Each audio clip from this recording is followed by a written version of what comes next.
આપ સર્વોને હેતપૂર્વક જય શ્રી સ્વામિનારાયણ। આજની સત્સંગ કથા વાર્તા નિજ મંદિર સાવરકુંડલા। આજની સત્સંગ કથા વાર્તા શ્રી વિદુર નીતિ અધ્યાય 1 ભાગ 3।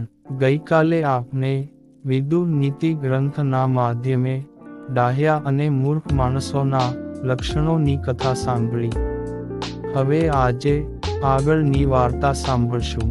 વિદુરજી ધૃતરાષ્ટ્રને કહે છે કે હે ભાઈ, જ્ઞાની કોણ, નિર્દય કોણ? બધા સદ્ગુણોથી યુક્ત હોય છતાં વિવેકી હોય અને ગુણનું માન ન હોય, એવા સાધુતાના ગુણથી યુક્ત જે સંતે ભગવાનને અતિ વહાલા છે, ને તેનાથી બીજો કોઈ ભગવાનને અધિક પણ નથી, અને જે મનુષ્ય પાડોશી, કુટુંબ, જ્ઞાતિ, સમાજ બધાં સાથે નમ્રતાથી અને નિષ્કપટપણે વર્તે છે, તે જ્ઞાની કહેવાય। હવે નિર્દય ક્રૂર કોણ કહેવાય તે કહે છે, જે દયા રાખતો નથી, જે ક્રૂર છે, ઘાતકી અને હિંસક છે, તેને તો નિર્દય કહેવાય। પણ વિદુરજી કહે છે, પોતાના જે સેવક, આશ્રિત, પોષ્યવર્ગ, સ્ત્રી, માતા, પિતા, નોકરો, અતિથિ તેને મૂકીને કાયમ એકલો સારું ખાધા કરે, તેને ક્યારેય ન આપે તે નિર્દય કહેવાય। એટલે તો બોલાય છે ને, એકલો ખાય એને ગાલ પચોળા જ થાય। ઘણાને ટેવ હોય બજારે સારી કેરી, રાવણા, અન્ય મીઠાઈ વગેરે લઈને એકલો ખાય, પણ ઘરના સભ્યો માટે ક્યારેય લાવે નહીં, અને ખાતો બોલે, બહુ સરસ છે હો। બજારેથી કંઈ ફ્રૂટ, સારાં કપડાં, વસ્તુ ઘરના સભ્યો માટે પણ લાવવું।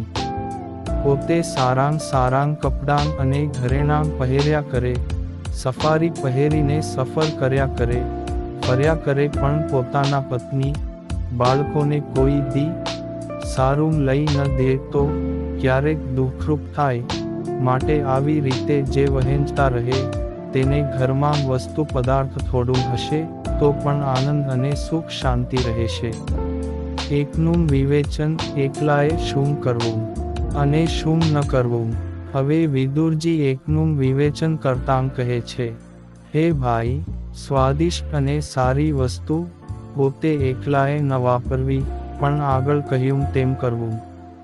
ધન કમાવું, વ્યાવહારિક કાર્ય કરવું, કોઈને ઉછીના દેવા લેવા, સગપણ કરવાં વગેરે બાબતોમાં પોતે એકલાએ બધો નિર્ણય ન કરવો, પણ વડીલો, હિતેચ્છુની સલાહ લઈને નિર્ણય કરવો, તો મુશ્કેલી ઓછી આવે। શ્રી હરિલીલામૃતમાં આચાર્ય શ્રી બિહારી લાલજી મહારાજે પણ કહ્યું છે, ભગવાન શ્રીરામ પોતે લક્ષ્મણ, વિભીષણ, જાંબુવાન, સુગ્રીવ, હનુમાનજી, નળ નીલ આદિકને બેસાડીને સૌની સાથે ચર્ચા કરતા કે, હે મિત્રો, હવે આપને આગળ કઈ રીતે કરશું? ત્યારે તેઓ કહેતા, પ્રભો, આવી રીતે કરીએ તો ઠીક, છતાં આપની ઈચ્છા અને આજ્ઞા હોય તેમ કરીએ। સંતો, ગુરુઓ, માતા પિતા, વડીલો કાંઈ પૂછે ત્યારે નાના હોય તેમને વિવેકથી અભિપ્રાય જરૂર આપવો, અને છેલ્લે કહેવું જે આમ છે છતાં તમે જેમ કહો તેમ કરીએ।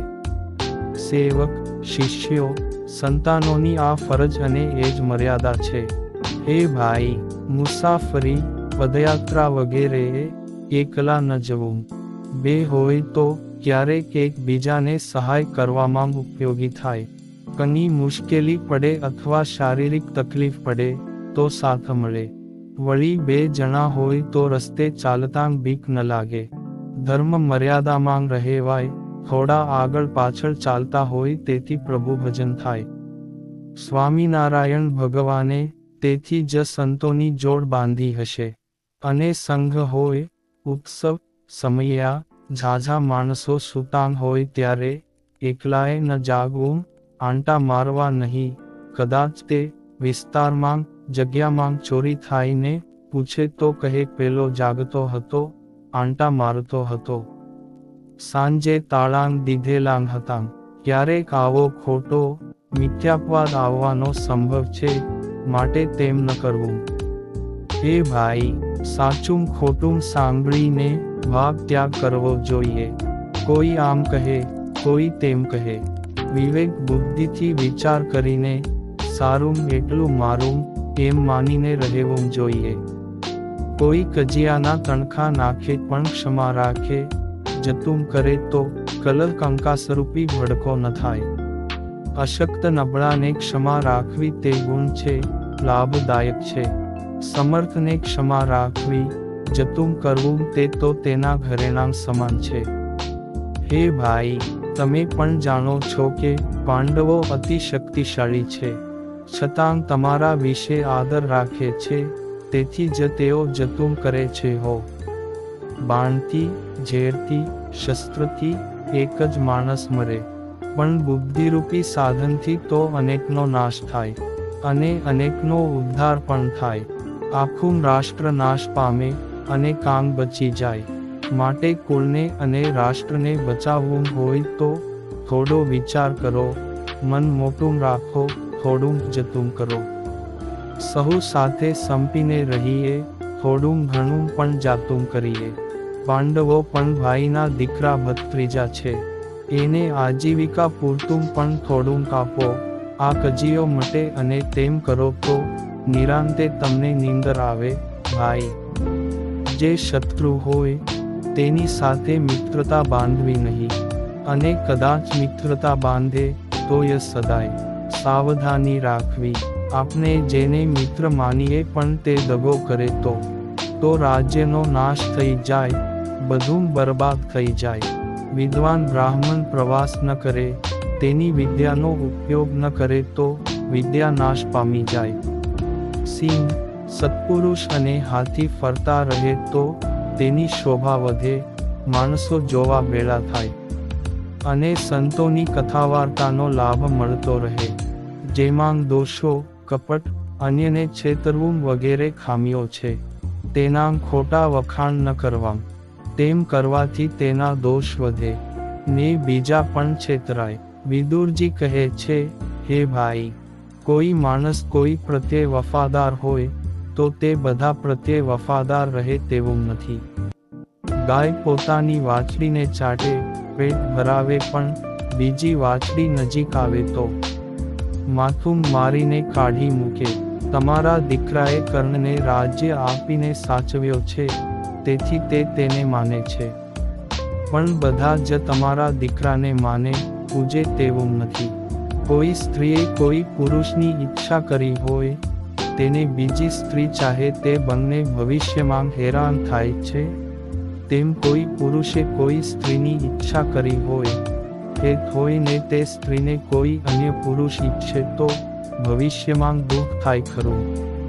પૈસા ન હોય અને મોટા મોટા વૈભવો સુખોની ઈચ્છા રાખ્યા કરે, અસમર્થ હોય ને વાત વાતમાં ક્રોધ કર્યા કરે, આવાને કોઈ નોકરીમાં પણ ન રાખે ને કોઈ આદર ન આપે. ગૃહસ્થ હોય, સશક્ત હોય, હજુ ઉંમર મોટી ન થઈ હોય, પરિવારની જવાબદારી હોય, છોકરાઓ નાના હોય છતાં કામકાજ ન કરે, થોડા રૂપિયા હોય તે બેંકમાં મૂકીને વ્યાજથી વ્યવહાર ચલાવે, જો કે આવું કોઈ ન કરે. તેમ છતાં આવું કરે તે સારું નહીં, કારણ કે તેના ઉપર હજુ જવાબદારી છે. છોકરાઓ કામ ધંધા ન શીખે, એવું બને ખરું. માટે જવાબદારી હોય ત્યાં સુધી કેવળ નિવૃત્તિ લઈને બેસી રહે. તે કરતાં પ્રવૃત્તિ કરતાં જ્ઞાતિ, સમાજ, સત્સંગની સેવા કરે તે સારું ગણાય. પરસેવો પાડ્યા વગર કોઈને પણ ખાવાનો અધિકાર નથી. હકમાં રળવું જોઈએ. ત્યાગી થઈને ધન ધ્યેય માનીને વેળું કરે ને તે માટે જ પ્રવૃત્તિ થાય તો ખામી ગણાય. મંદિરો, સંસ્થાઓ પૈસા વગર ચાલતા નથી. ગુણાતીતાનંદ સ્વામીએ વાતોમાં લખ્યું છે કે આ બધું ખોટું છે એમ કહીએ છીએ, પણ તે વગર વ્યવહાર ચાલતો નથી. સંસ્થાની ગાડી હોય તો તેમાં પેટ્રોલ કોઈ મફત ભરી દેતું નથી. પૈસાનું કામ પૈસાથી થાય, પણ પૈસા જ મુખ્ય બની જાય એમ નહીં. ભગવાન અને ધર્મ આ બે મુખ્ય રાખવા. આ સંસ્થા, મિલકત ભગવાનની છે, સમાજની છે, સેવા સંભાળું છું, મારી જવાબદારી છે એમ માનીને સેવા કાર્ય કરવું. કોઈ પણ પ્રવૃત્તિ માંગ ભગવાન, ધર્મ, ફરજ મુખ્ય રહેવા જોઈએ. હવે મહાત્મા વિદુરજી મહારાજા ધૃતરાષ્ટ્રને સ્વર્ગમાં કોણ જાય તેની વાત કરે છે. આ બે જણા સ્વર્ગમાં જાય છે. બધી રીતે પહોંચતા હોય, છતાં ક્ષમા રાખતા હોય, જતું કરતા હોય. ઉપકાર પર ઉપકાર કરવો એ સદા સહેલ છે, પણ અપકાર પર ઉપકાર કરવો એ સદા મુશ્કેલ છે. ગરીબ હોય, અસમર્થ હોય, છતાં કુટુંબ, કુળ, ગામ, સમાજ, સત્સંગ, રાષ્ટ્રને માટે આર્થિક, શારીરિક, માનસિક યોગદાન આપે તે સ્વર્ગમાં જાય છે. સંન્યાસી, ત્યાગી, સાધના યુક્ત હોય, ભગવાન પરાયણ હોય, સ્થિત પ્રજ્ઞ હોય, તેવા સૂર્યમંડળ ભેદીને ઉપરના લોકમાં જાય છે. અને સંગ્રામમાં શૂરવીરતાથી સામી છાતી એ લડતાં મૃત્યુ પામે તો તે પણ સ્વર્ગમાં જાય છે. માથું પડે ને ધડ લડે એના વધામણા વૈકુંઠમાં થાય. સત્સંગી જીવન પ્રકરણ ચોથામાં દાદા ખાચરે શ્રીજી મહારાજને પૂછ્યું, હે મહારાજ, કેવાં કર્મ કરે તો સ્વર્ગમાં જવાય? ત્યારે મહારાજ કહે છે, જે દાન કરે, તપ કરે, સત્ય, પ્રિય અને હિતકારી બોલે, જે દૈવી ગુણોથી યુક્ત હોય, વિદ્યા ભણ્યા પછી નિસ્પૃહી રહી બીજાને ભણાવે, ગામ, નગર અને દેશનું રક્ષણ કરનારા, જેમ કે માતૃભૂમિ માટે શહીદ થનારા, માતા, પિતા, ગુરુ, રોગી, વડીલો કે અન્યની સેવા કરનારા, સંપત્તિ, સત્તા, યુવાવસ્થા, કુટુંબ બળ, તપબળ છતાં અહંકાર નહીં કરનારા, અન્નદાન, વિદ્યાદાન, ભૂમિદાન, કન્યાદાન, અભયદાન આપનારા, વાવ, કુવા, તળાવ અને ધર્મશાળા બંધાવનારા, ઘર માટે જરૂરી સામગ્રી આપનારા, ગરીબોને શિયાળામાં ધાબળા, ઉનાળામાં બૂટ ચંપલ, ચોમાસામાં છત્રી આદિ દાન આપનારા, પરસ્ત્રીઓને માં, બહેન અને દીકરી માનનારા અને પોતાના પરણ્યા પતિ સિવાય અન્ય પુરુષોને પિતા, ભાઈ અને દીકરા સમાન માનનારા, મહેનત કરવાથી જે મળ્યું છે તે ઘણું છે એમ સંતોષ માનનારા, સંપીને રહેતા હોય, બીજાને મદદરૂપ થતા હોય તેવા, એકાંત માંગ દ્રવ્ય જોઈ જેનું મન ચલાયમાન થતું નથી તેવા, આમ કરનારા લોકો સ્વર્ગમાં જાય છે. વળી વિદુરજી કહે છે કે, હે ભાઈ, કેવી ક્રિયાઓ કરે તો નરકમાં જાય તેની વિગત સાંભળો.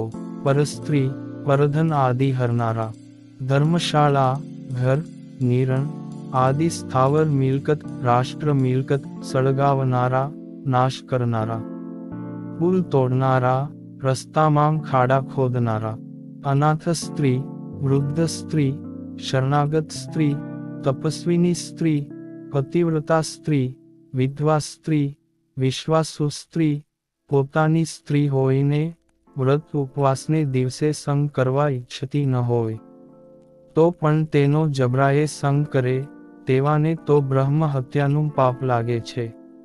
વચનામૃત ગઢડા પ્રથમ 72. બીજાની આજીવિકાનો નાશ કરનારા, કોઈના દીકરા દીકરીના માંડ સંબંધ થયા હોય ત્યારે એકબીજા આગળ ઘસાતું બોલી થયેલા સંબંધ કે સગપણ તોડાવનારા, કોઈએ કાંઈ ઉપકાર કર્યા હોય તેને ભૂલી જનારા કૃતજ્ઞ, દેવતા, તીર્થ, બ્રાહ્મણ, પતિવ્રતા સ્ત્રી, સંતો, વેદો કે કોઈની નિંદા કરનારા, ખૂબ વધારે વ્યાજ લઈ સામાનું બધું પડાવી લેનારા, જે રાજા પ્રજા પાસેથી કેવળ કર લે પણ તેનું પુત્રની માફક પાલન કરે નહીં તેવા સત્તાધીશો, મિત્રનો વિશ્વાસઘાત કરનારા અને મિત્રોમાં ઝઘડો કરાવનારા, જે સારાં કર્મો કરે છે તેની આબરૂ વધે છે, તેમના મનમાં શાંતિ હોય, તેઓ સુખી હોય અને રાજ્યના ગુનામાં આવતા નથી, અને જે નબળાં કર્મો કરે છે તેની આબરૂ પ્રતિષ્ઠા હોતી નથી અને સરકારના ગુનામાં આવે, જેથી દંડ, જેલવાસ વગેરે દુઃખો ભોગવવા પડતા હોય છે. માટે નબળાં કર્મોનો ત્યાગ કરી સારાં કર્મો કરવા. મહાત્મા વિદુરજી કહે છે, હે ભાઈ, ન્યાયથી મળેલ ધન જે સુપાત્રમાં આપતા નથી, તો તે ધન નકામું ગણાય. તેમ ધન આદિ કુપાત્રમાં આપે તો પણ નકામું ગણાય, કારણ કે ધન પરોપકારમાં કામ આવતું નથી. જે ગરીબ હોવા છતાં ચલાવી લેતા શીખતા નથી, તેણે સાદાઈથી, કરકસરથી રહેવું જોઈએ. તેને બદલે મોજ શોખ, વ્યસનોને ઠાઠ માટથી રહેતા હોય તે બરાબર નહીં. આ રીતે મહાત્મા વિદુરજી ધૃતરાષ્ટ્રને ઘણી ઉપદેશાત્મક વાતો કહે છે. હવે પછીની કથા વાર્તા આગળના ભાગમાં સાંભળશું. અત્યારે આપ સર્વોને જય શ્રી સ્વામિનારાયણ.